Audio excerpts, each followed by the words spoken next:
Hello, everybody, and welcome back to Smooth Talks with Ryan Cox, your one-stop nerd spot. As always, I am your host, Ryan Ryco Cox, and I'd like to apologize for the brief hiatus, about a month long, while I sorted out some things. But today is not about me or why I was off for a month. Today, I have a very special guest, Anthony Viacava, one of my close friends, and he just had a great experience a few weeks ago, maybe about a month ago. He went to Peru. Where in Peru? I was up in the mountains of Escalera, Peru. And why did you go there? I went there to stay and practice with a shaman. A shaman is a medicine man of the jungle. A shaman kind of does healing works of all kinds of natures. But a shaman, at the end of the day, is someone who works in altered states of consciousness in order to perform kinds of healing ceremonies. Well, that sounds very interesting, and I really want to talk to you more about that. We're going to take a quick break, play some music. If this sounds like your cup of tea, listen to the music, and come back in just a few minutes.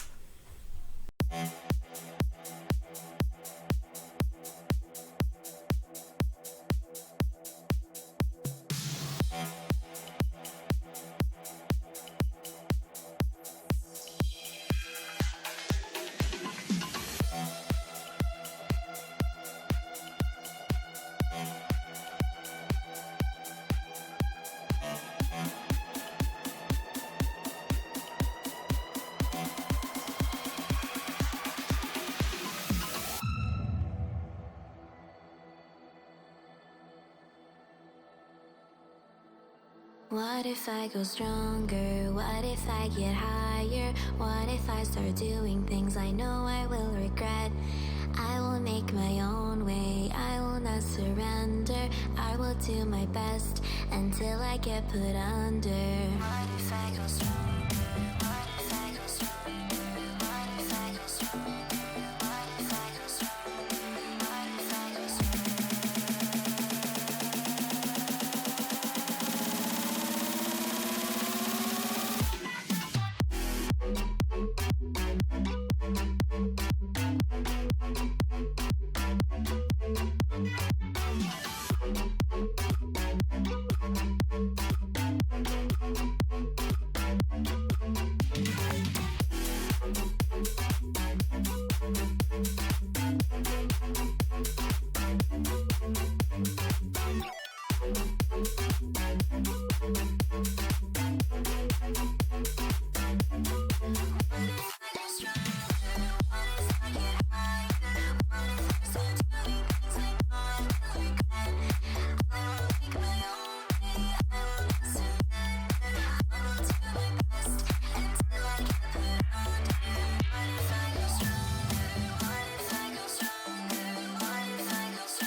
All right, we are back, and again, I'm here with Anthony Viacava. See, he's been giving me crap because I keep mispronouncing his last name.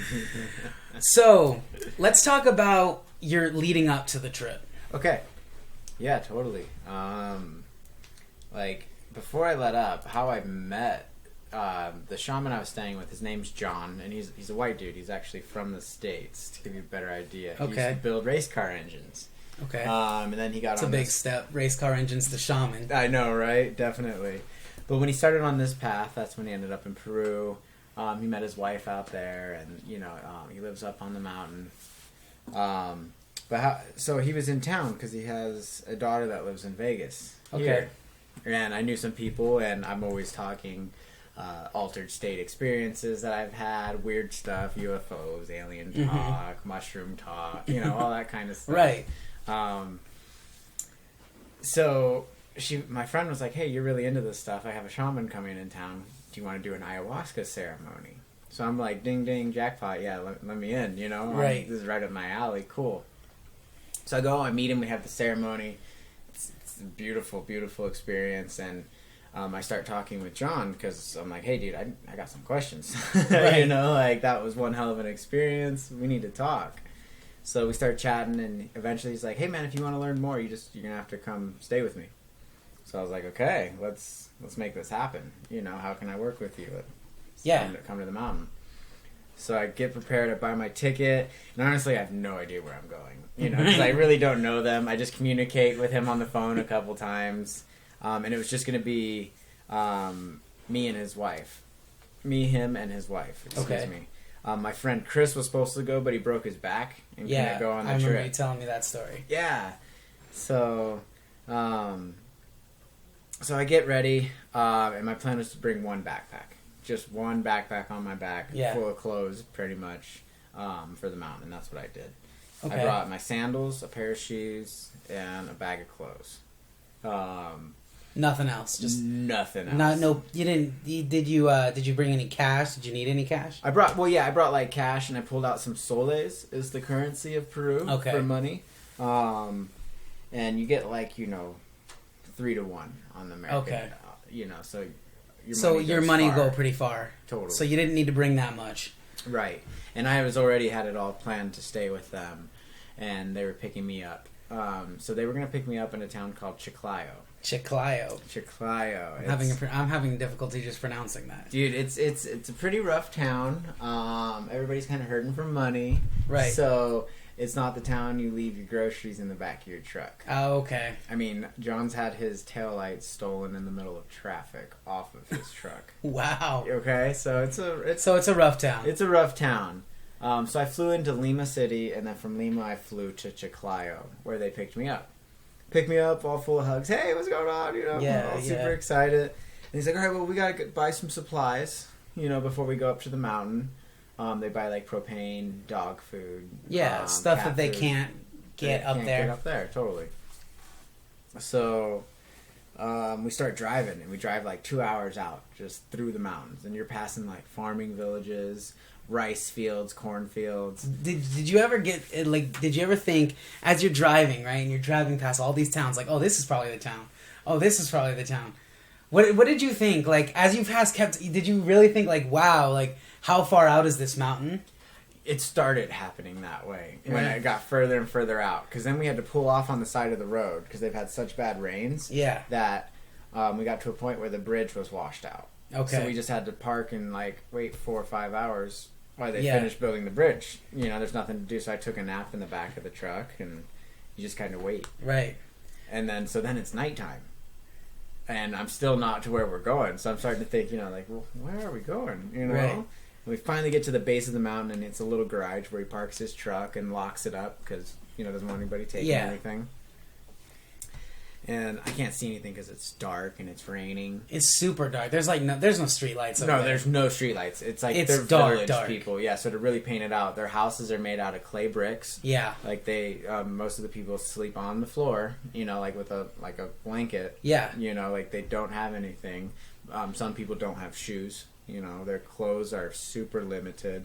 They don't even really have a lot of money as income. They mainly do trade and bargaining with their crop. Okay. And that's another reason it's so devastating for La Quipampa, the area right beneath Escalera, the mountains, that whole area. The floods just took out so many people's homes, families. A couple children were lost in the flood.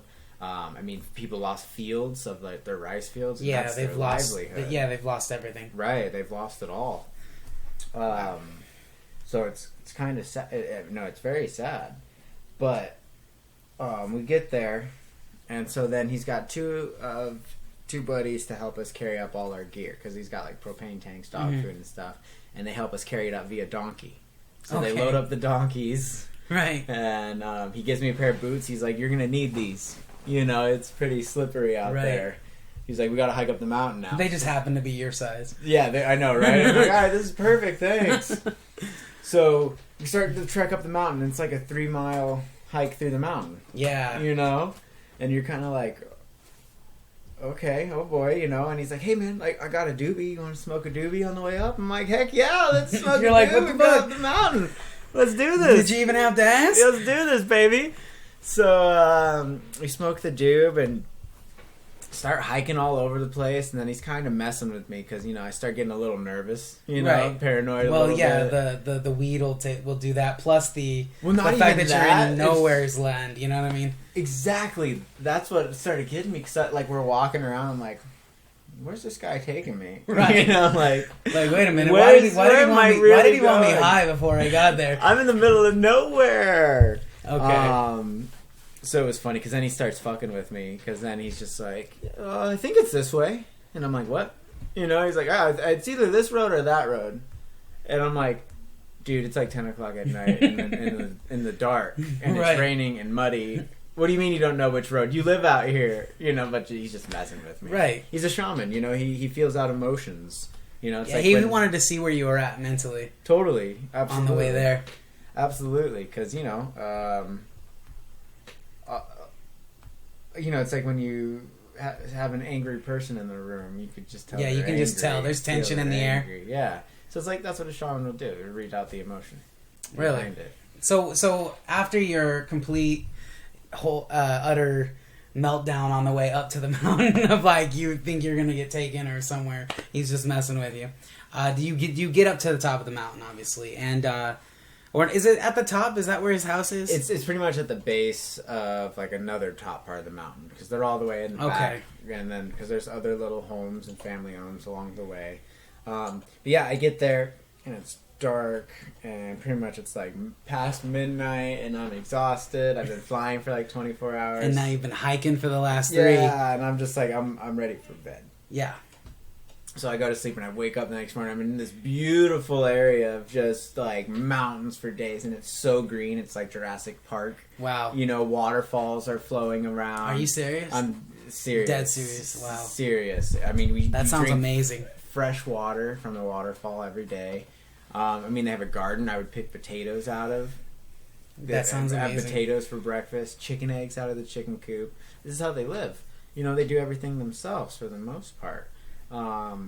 They are out in the middle of the mountains, so they do have 2 big Rottweiler dogs. Right. Bruna and Moro. And they're just massive Rottweilers because there's wild pumas. Yeah. Yeah. That they protect. Wildlife, anyway. Yeah, because there's bears, too. Yeah. So. Lions and tigers and pumas and bears. Oh, my! So, yeah, there's a lot of stuff out there, which is pretty crazy. But that was just the journey to get to the mountain. All right, we're gonna take a quick break while he gets into, his Zen mode as he talks to us about what happened on the mountain. We're gonna play some tunes for you guys, and we'll be right back.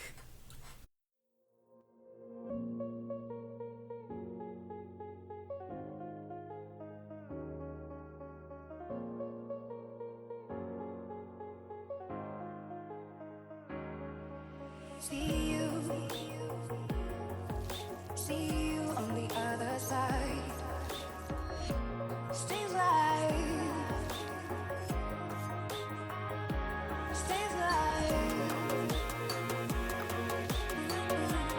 I got to keep it together.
See you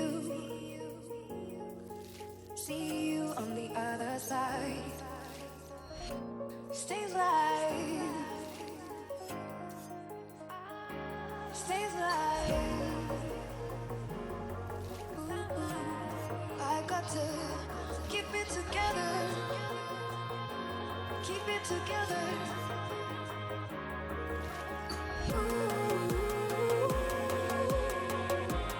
I got to keep it together. Keep it together.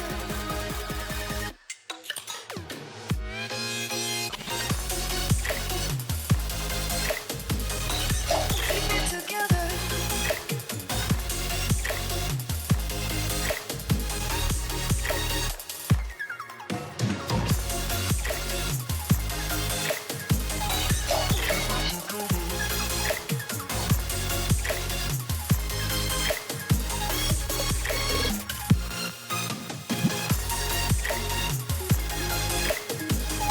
Keep it together.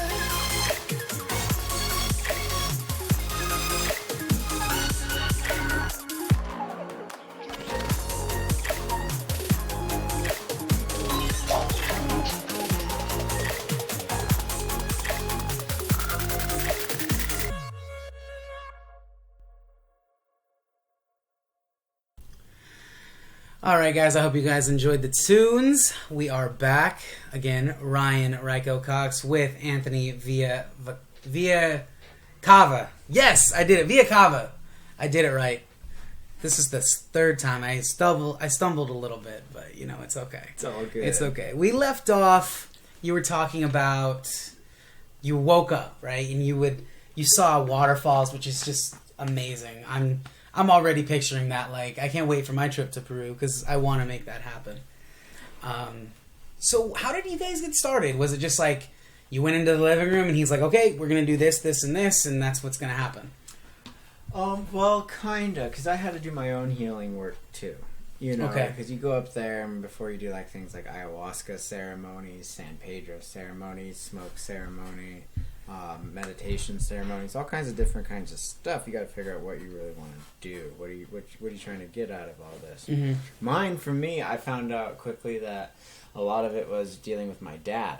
Because Okay. I know you know, but I lost my father in Yeah. November, like 6-7 months ago. Right. And so that was hard for me. Mhm. It really, really was. So when I got there, I had to address that because I was hanging on still.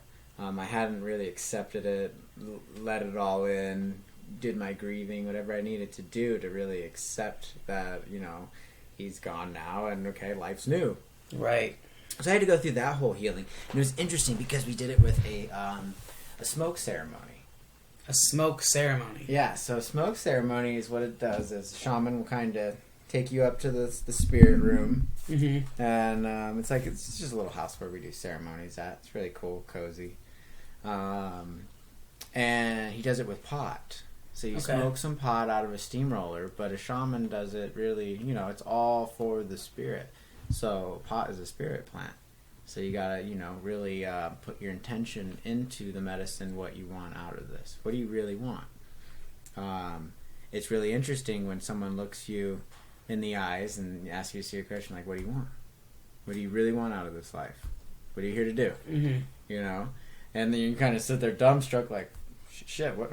Yeah, man, what do I want to do? Right. You know? Like, what do you, no one's ever really said that. Like, look at you dead in the eye, like a serious face. Like, you better Right. know what you want. Right into your soul. Yeah, no, what do you really want? Yeah. And that's so a struggle. That's a tough question for a lot of people. it really is. It really is.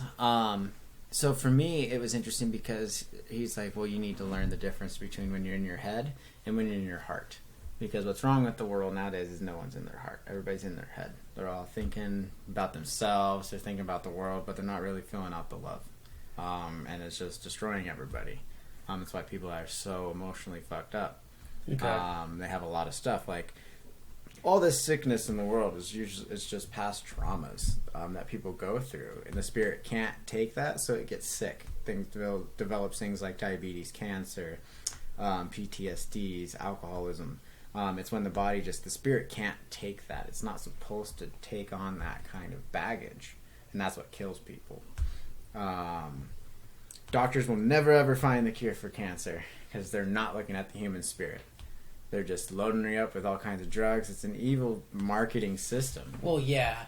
I mean, there's even claims out there if you really want to get into, like, you know, conspiracy theories. There's even theories out there that say that medicine has found the cure for cancer, but they just choose to load you up with prescriptions because it's more cost efficient for them. They can earn a lot more money treating cancer for, 20 plus years rather than just curing it. Even if the cure was super expensive, they'd still earn. Pharmaceutical companies have a grip on basically. I mean, I definitely know for the United States for sure. I haven't ever been out of the country, but I definitely know pharmaceutical companies have a grip on the United States. Well, you need to get your passport then ASAP and get the fuck out of here and go see the world. Hey, I understand that. I'm getting a passport. I'm going on a trip in October. That's right. Do get your passport. Get on it. I will. I can't go to Peru without it. You know Exactly. You're coming to the mountain. So you believe that not the cure, but like the reason for all of these illnesses has to do with the emotional baggage that somebody carries with them, and so their body just can't take it. So it creates a way to kill the person. Totally. So it's like, okay, well, I can't take this, so I'm going to create a disease. The body creates it in themselves. That way they can all right. Well, if the body dies, they don't have to deal with it anymore. Totally. That's one side of it. Another side of it can be like a karmatic cycle. Some people carry karma and they go through. Now we're talking of like past lives, reincarnation, and stuff like that. And that's how you carry your karmatic cycle. And that has to do with a lot of Buddhism. Right. Teachings are about that kind of stuff, right? And if you ever want to get to them pearly gates that everybody talks about, well, you gotta beat all the karma along the way. And I say the pearly gates as in whatever. Yeah, I get just whatever religion you are, whatever you believe, better than this. Whatever's better than this. Some people believe it's a next life. Some people believe it's nothing. Some people believe there is no better than this. Right. But and some people believe that there is, there actually literally are physical pearly gates that they get to walk through. So it just depends on whatever you believe. I don't really think that's depends on whatever you really want to experience too. So back to this smoke ceremony. He asks you what you really want. And maybe you can tell me, maybe you can't, but what was your answer? Well, mine was just to really get in touch with myself. Like, I want to know how I really felt about things. Like, how, what's the bottom line, my answer, and not what the world's shown me. Because nowadays we do everything that we feed off of that's around the world. What we like and who we are, it's everything that the world's made us to be for the most part. Right. With advertisements and everything that they push a stereotype. Right. So like what do you want? It's also like, well, who are you? And that's like a big question. Like, no, who are you really? Do you believe that you need to discover who you are before you can figure out what you want? Or do you think it's the other way around? I think it's the same thing. Really? Yeah, I think it's the same thing. I think like that's when you like start talking about destiny. Destiny, I feel like, is just a word for like your ultimate dream, which is your life. You're the one that's making this up as you go. Do it your way. Stop listening to the world. I went out to the middle of the jungle because the world wasn't giving me the right answers with things like healing, altered states, what's really going on in the world. I wasn't getting the right answers. It's all convoluted and fucked up. Everybody thinks they're right. Right. Everybody thinks they're right. Nobody knows. And so I went to the mountains to find out my truth. Like what's real for me. Yeah. Do you think that everybody gets a different experience when they go? Absolutely, yeah. It's your experience. Okay. It's your experience. Emotions are what we all relate on. Love is love, man. And we all know what love is when you really feel it. Mm-hmm. And when you really get that love in your life, it's just, everybody wants it. It's the greatest thing ever. The only difference is today, most people mistake uncontrollable lust for love. Like, if they're like super lustful towards a person, then they must really love that person. No, I think you just love the idea of that person, maybe. Totally. Yeah, and that's why most people around the world don't really know what real love is, man. You could see it in people's faces. You know, a lot of the time people just kind of say, "Oh, I love you," you know, and it's like, how could you say that? I remember John would said one thing to me one time when, I was like, "Yeah, I love you, man." He's like, "How can you say that to me?" He's like, "You don't even love yourself." And looked me dead in the eyes, you know, and he's like, "Do you even know what love is? Do you know what that feels like?" And you're just like, well, I thought I did. Yeah, you know, where you really think that, you're like, well, not anymore. I don't think so. And you're like, wait a minute, am I wrong? Mm-hmm. So I think you're right. I mean, you do know.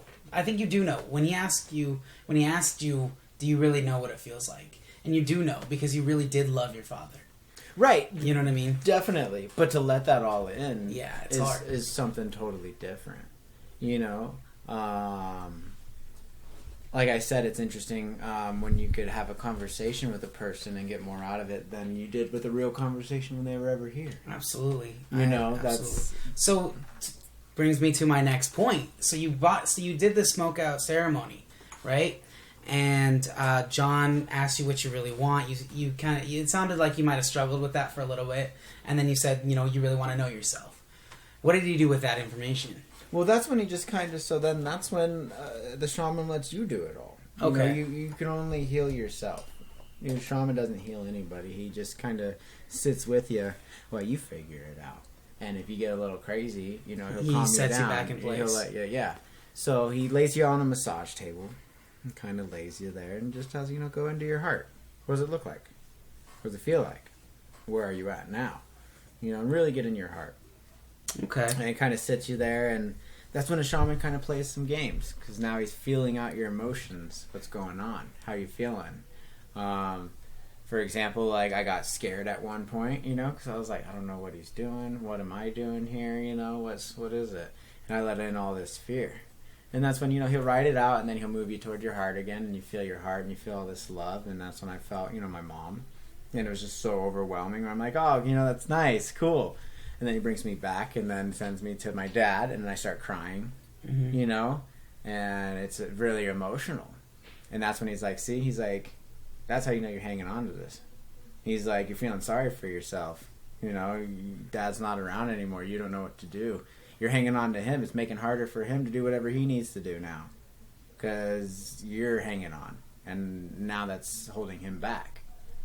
So it's interesting, because then you have to take a good look at yourself. And he's like, you cry when you think about your dad. Don't you want to smile and be happy when you think about your dad? And he was a great man, and you're just crying because you feel sorry for yourself.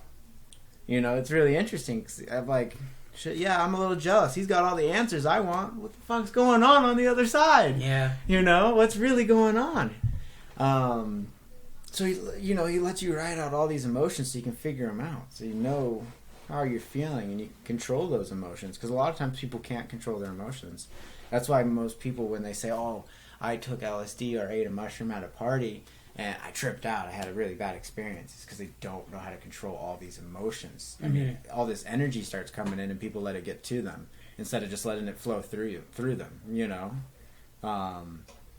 That's why it's important to have a shaman there, because he'll write it out with you.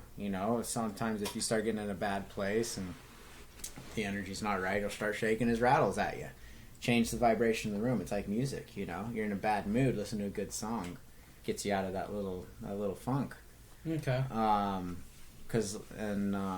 Did all this take place in his house? Mm-hmm. In like a little house. Yeah. Okay, so it was the same house that you guys were did the smoke session? Yeah, this is all right there, yeah. That's where we did ayahuasca ceremonies, too. We did some meditation ceremonies. And for anybody listening in, what's ayahuasca? Okay, yeah, that's a good point. Ayahuasca is it's a powerful medicine of the jungle. It's been in the Amazon for thousands and thousands of years. Shamans have used it more and more evidence comes out from the beginning of time, really. It's the root of the ayahuasca plant, and it's the vine of the plant. And you smash it up and you boil it with some kind of leaf from the jungle. There's many different kinds you could use, because what makes the ayahuasca actually a hallucinogenic substance is it contains DMT, right? Dimethyltryptamine. And the root of the ayahuasca is what makes the dimethyltryptamine of the plant activate in the body, in the human body. Because most of our plants contain DMT. Most of, like, all mammals do and everything. So we would be eating plants and tripping all day. Our liver stops that from happening. So the actual root of the ayahuasca changes some of the stuff in the liver to make it process, and actually that's when the medicine will take effect. How did you take the medicine? Was it it's like a tea. Is it like a tea? I was just about to ask. So was it something you drank? Was it something you ate? That's why I wanted to know. Yeah, you drink it. Okay. You drink it and it tastes like earth. It tastes like dirt is what you're trying to say. It tastes like earth, but in a good way. It really is. It's like the thickest cup of coffee you'll ever have. Really? You know? Yeah. Does it look like mud? A little, not as thick as mud. Not as thick as mud. But and it is really a very, very spiritual thing, because you have to really communicate with the plant. It's an essence of its own. It's its own spirit. And it will work through you for sure. You will purge out all the bullshit this world has put in us. The town, the food we eat. You got to get it out, and ayahuasca will get it out. You will throw up.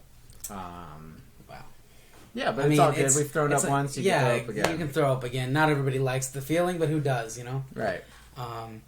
So do you start? Does your progress start after you purge, or is it all kind of the same way? It's all the same way. So for me personally, I didn't purge until like my fourth ayahuasca session. I think. So it's kind of like I was building up. For me, how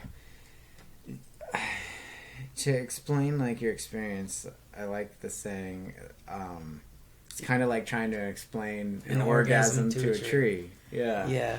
You know, where do we start? How do your do best. We start? But no, the best way I could say it is I kind of filter through myself. Like, all right, what do I not want to hang on to anymore? Because this bullshit over here, this over here. And also you can get whatever information you want. What do you want from the medicine? What do you really want? And as long as you're wanting something with your heart, and not your head. And not your head, and you're really finding a vocation for yourself, you know, like what you love to do and what's best for the world, that's where the medicine will work for you, because it understands you're not just doing this for just yourself. You are, but you aren't. It's all for you, but it's not. It's another paradox. Yeah.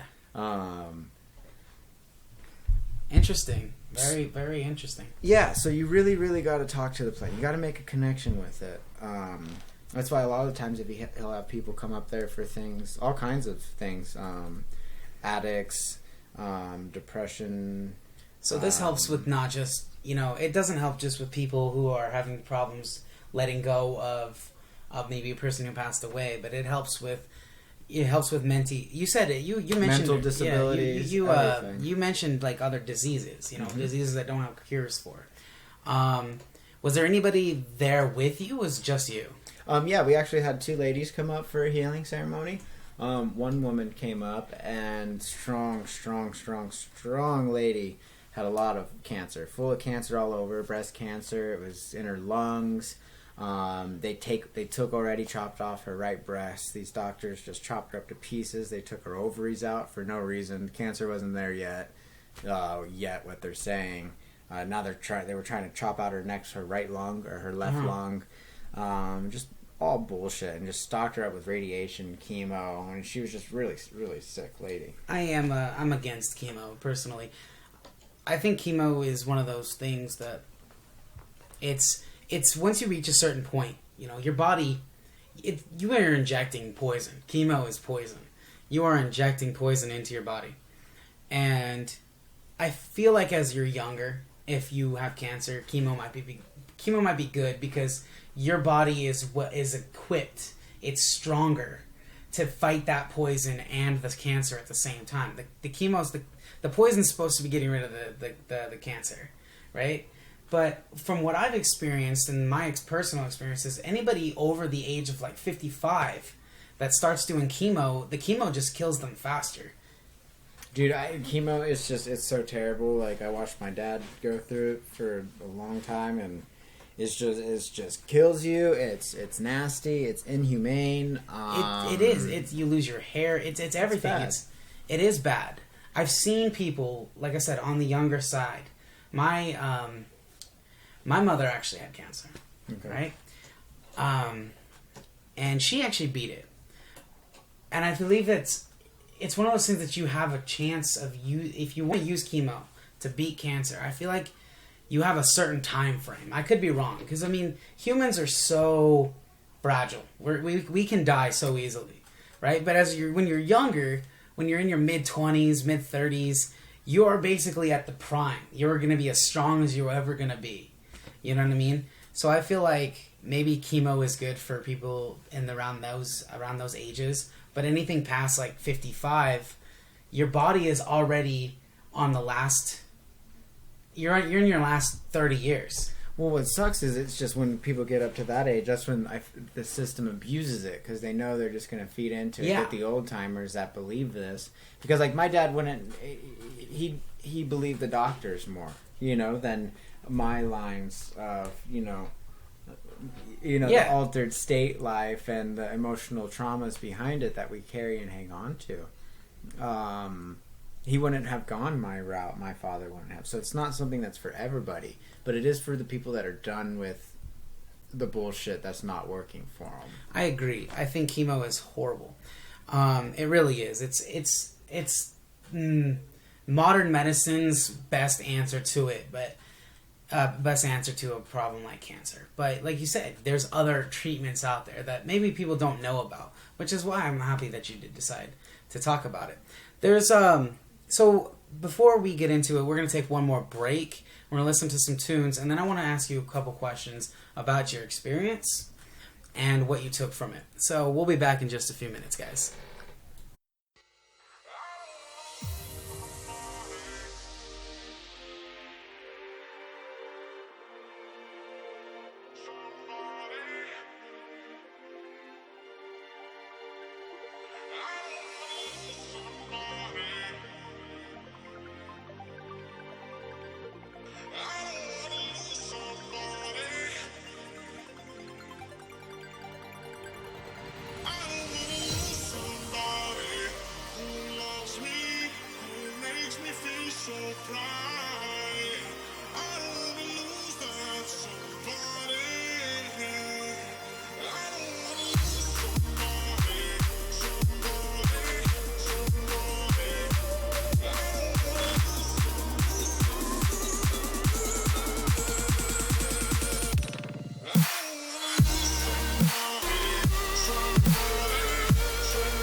Hello, everybody. Welcome back.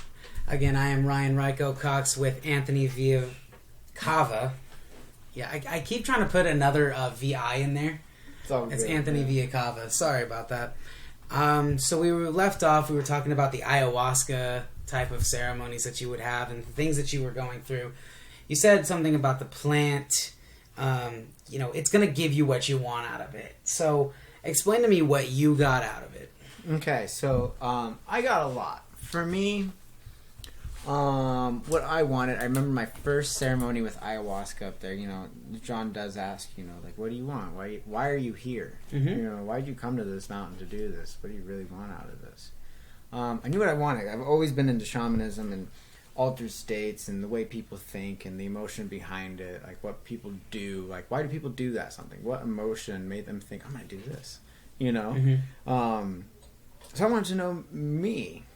Like, who am I? Like, what do I really want here? Who do I want to be? And the answer's so easy. I mean, you can be whoever you want to be. Just be that person. That's who you are.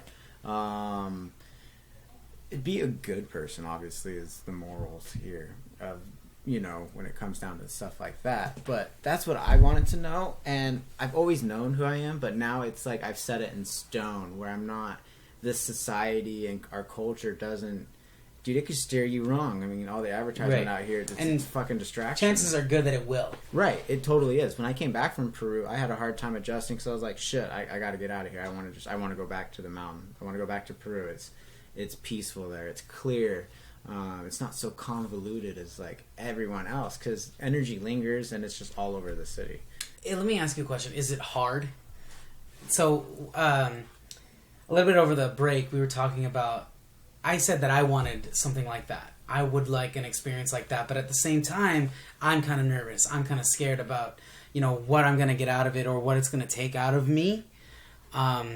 And it's going to be, there's going to be demons that, everybody has them. Everybody has demons and they may or not want to face them. Are you going to face demons if you do something like this? Yeah, you are. The ayahuasca, if you don't ask it to, it is gonna make you face what it's like, dude, you gotta get past this and if you want to get to where you really want to go. Mm-hmm. So, like with little demons and stuff, like, yeah, we all have them. And most of the time it's just bullshit that we make up, or it's bullshit that, honestly, our ancestors have carried through our DNA that we just get. It's that primal instinct, that really reptilian brain that kicks in. Mm-hmm. Where, when you get so angry, you're like, what the fuck just happened? I wasn't acting like myself. Yeah. Dude, all of that is in there. I've struggled with anger for a long time. Like, when I get super angry, I can fly off the handle. Right. I mean, it's taken a lot out of me to keep that under control. But, if something like that, it's something to master, you know what I mean? Can ayahuasca do that for somebody? Totally, man. It'll show you it. It's going to let you see it. It's going to, like, if you want to know how to control your anger, it's going to let you see your anger. So then you see it and be like, man, that's not Ryan. That's not me. I don't like that. So then next time you start feeling that way, you could accept that and shut it off right away. Like, no, get out of here. And control the situation differently. Mm-hmm.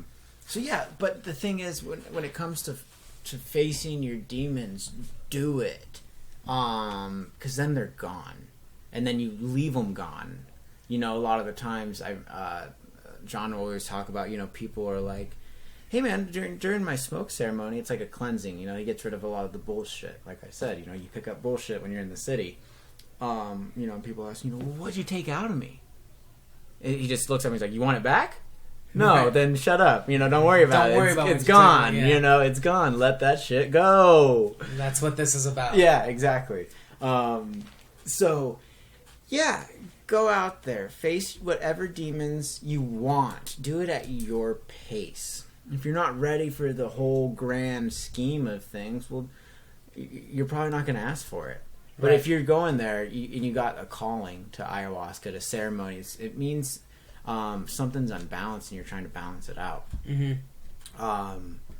And that's how it was for me. Like, I honestly thought I was going there. I played with psychedelics so many times. I was like, I'm going to assist the shaman and everything. This is going to be cool and fun. And then all of a sudden I had my dad thing. My dad coming, thrown in my lap here. Where it's like, no, you got to really let this go and address this. Where I'm like, oh, what? I didn't expect this, you So know? it hit you, and you were just like, so that wasn't part of your expectations when you went there. Totally. You really have to expect the unexpected, too. It's like the joke, yeah, you know how to make God laugh? Tell him your plans.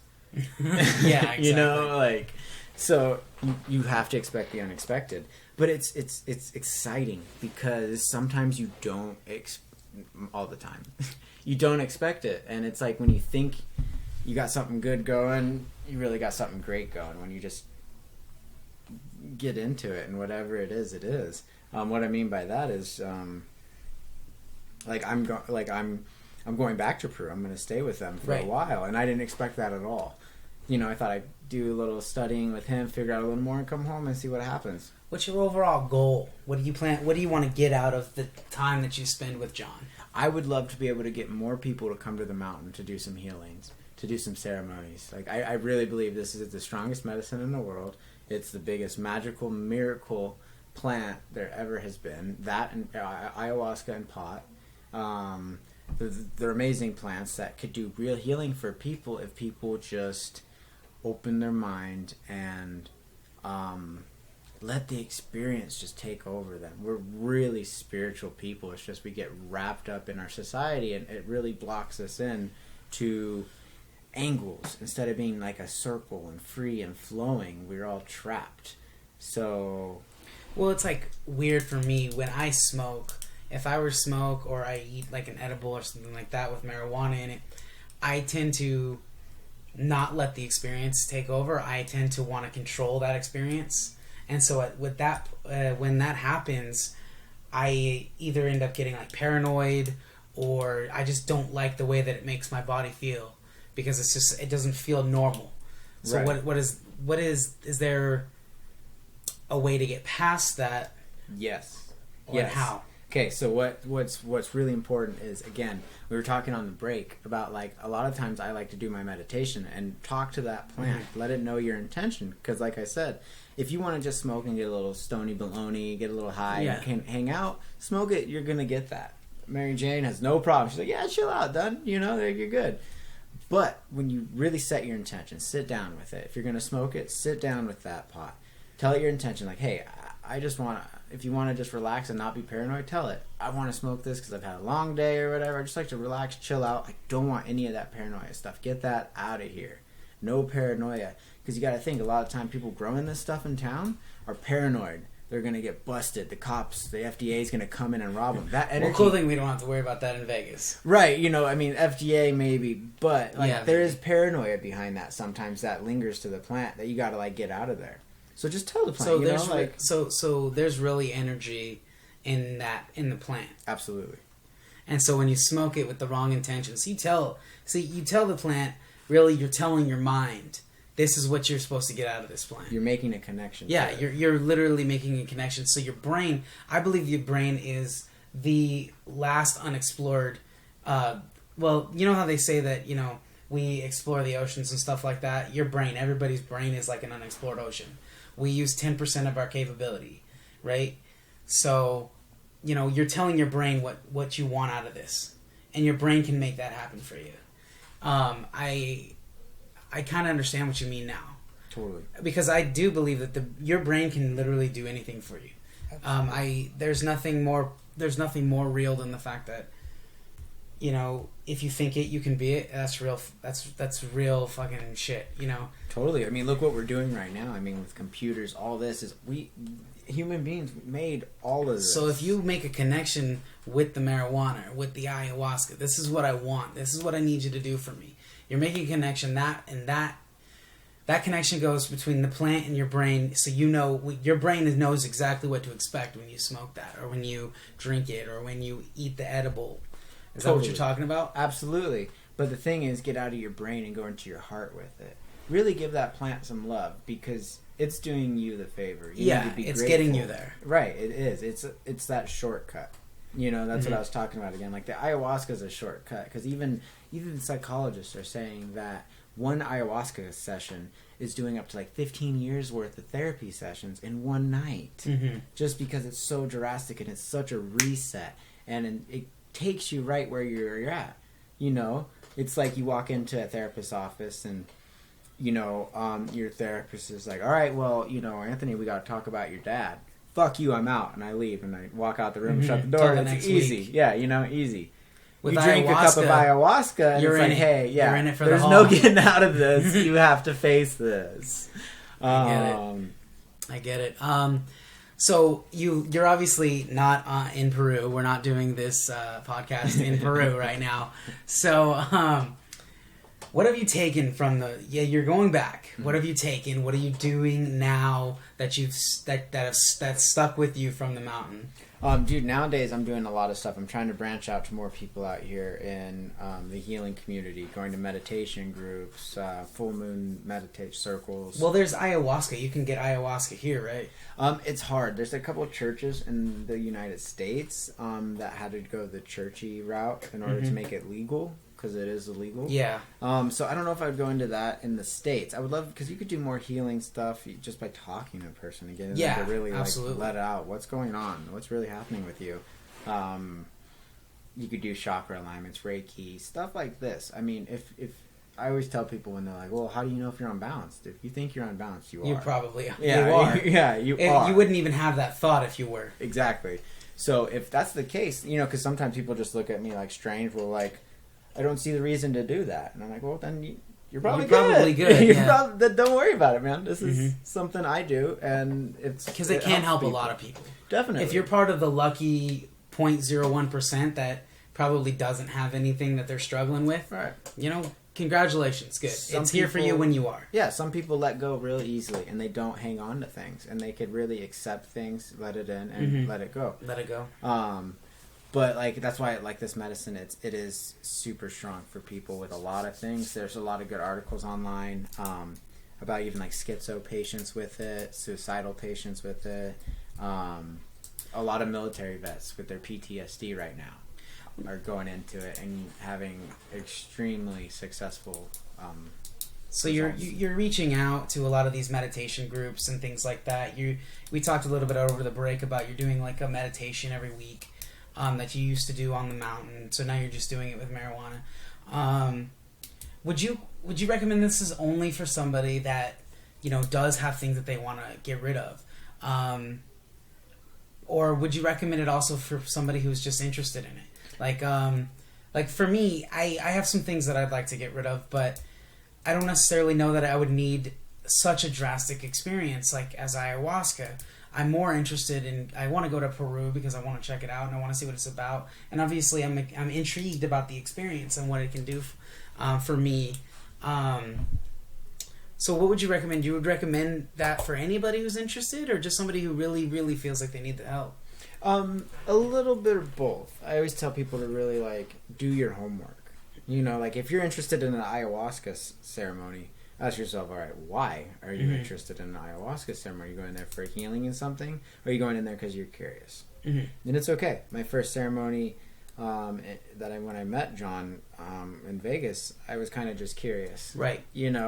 I've done so many mushroom ceremonies and stuff like that where I've had some pretty far out experiences that when I went there and he says, what do you want? Why are you here?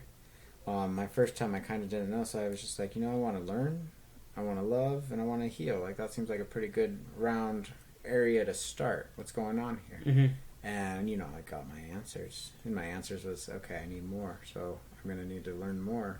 And really you're remembering more because you have all the access to the universe. You're connected to everything. It's all there. You just got to, what you want to remember, and, never bite off more than you can chew. I get it. What do you mean? Wait, I actually don't get the last part. What do you mean by biting off more than you can chew? Like asking the plant for more than you can handle? Definitely. There's a lot of knowledge out there, and there's even more wisdom out there. Because you have to learn, especially when you're in altered states, the difference between illusion and delusion. Because you can go delusional. I mean, you're playing with altered states, and if you're getting wrong information, you could really mess yourself up. I had my own lesson That's what the shaman's there for. They're supposed to get you away from that. That's why you recommend always a shaman being there. I do, definitely. Because you can get the wrong information. Did John Was there ever a moment when you were having an experience where you kind of felt like this wasn't the right information? Did John, was he able to tell, and was he able to steer you away from that? No, because when it comes to that, that's all. The information's all for me. Like the shaman, it's not going to read your mind or anything. You know, it's just the emotion. No, yeah, totally. Because I thought the same thing. I'm like, are you in my head, motherfucker? Yeah. You know, I'm like, get out of my head. But no, he's not. He's just with you on the ride. If you guys want to get into telepathy and telepathic information, you can, because you can get some very clear signals, especially in altered states. You know, that's just you just gotta. How open are you to a person receiving that information? How willing are you to let someone in yourself? But where was I going with this? It's a good question, man. I don't know. Where were you going with it? So the shaman it does balance you out at the end of the day, because if you start getting into a path where, like you said, maybe wrong information, it just means your energy is starting to get convoluted, and it's just not on a high enough vibration level, because you want higher vibrations. That's like, you know, a higher energy frequency, or if you go lower, that's more of a dark state of information or a dark area. When it comes to healing work and light work, you want higher vibrations. That's the real answers. Okay. That's the real truth. I'm afraid I don't really understand what higher vibrations means, but I'm sure as you do more and more research, and you know, if higher vibration, think of love. Love is the highest vibration. Okay. When you're really loving someone, that's such a that's high like vibration. A high vibration. Yeah. You know, a low vibrations when you're getting kind of dull, like, you know, and you're just like, man, I need to step this up. You know, it's not like I'm not like scared or fearful, but it's just not exactly on a high enough tone for level. me. Yeah, I get it. 100%. Well, Anthony, I appreciate you being here. That's going to do it for this Smooth Talks. I had a blast. That was super fun. That was awesome. Is there any questions did you have for me? Jude, just whenever you can get me back on. Anytime. Anytime you want, man. You're a welcome guest. You can come on anytime you want, talk about whatever you want, whether or not it's hallucinogen plants or Pokemon. We can get on whatever topic you want. Guys, this is going to be Ryco signing off. I'm going to play one more song for you guys. Enjoy that. I'll see you next time. See ya.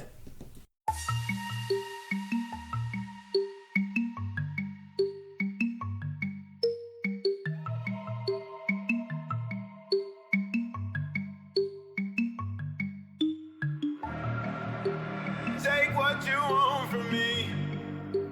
I'll give you everything. All that and more you'll see. Just stay right here with me.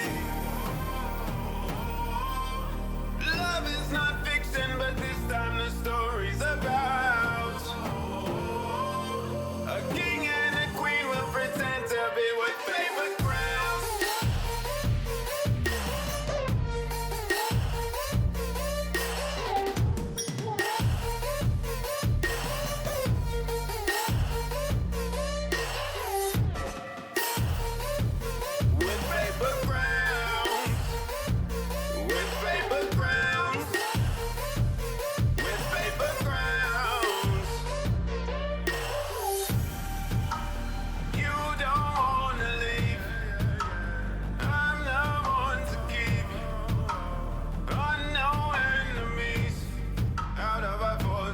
With paper crowns.